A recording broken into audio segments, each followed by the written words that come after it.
মোর আদরের কোচ কামতাপুরবাসী সকাকে মোর ধন্যবাদ, নমস্কার, নমস্তে, জয় জোহার আর আদাব। গ্রেটার কোচবিহার বা কামতাপুর আমার দেশ, আমার মাটি। মমতা দিদি কোচবিহার স্টেটের যতই বিরোধিতা করুক না কেনে, আমরা যে কোনো মূল্য এই কোচবিহার স্টেট খানো রিগেন করিমি। কারণ আমরা আমরা 20 জেলার বংশধর, আমরা বহিরাগত মমতা দিদি চাই হার মানার জাত না হব।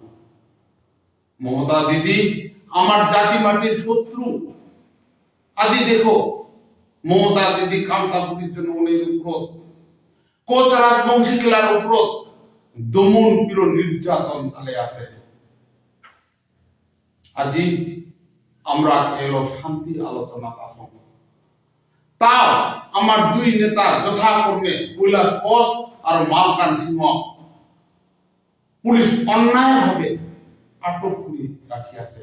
আজি দীর্ঘদিন হইল কৈলাস কোচ সপরিবারে ঘর ফিরিবার পারে নাই, আর পুলিশ মালকান সিংহের উপর অত্যাচার চালে আছে, উহার পরিবারের উপর দমন পীড়ন নির্যাতন চালে আছে, যেটা সম্পূর্ণ অমানবিক।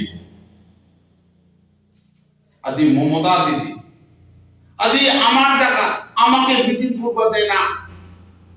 আদি আমরাই পারো না নিজের ভাষা সংস্কৃতি ভাল পাবা।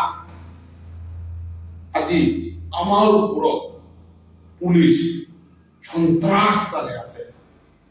মমতা দিদির এই ধরনের কার্যকলাপ ভারত যুক্তরাষ্ট্র বিরোধী, অসাংবিধানিক আরো শান্তি আলোচনার পরিপন্থী।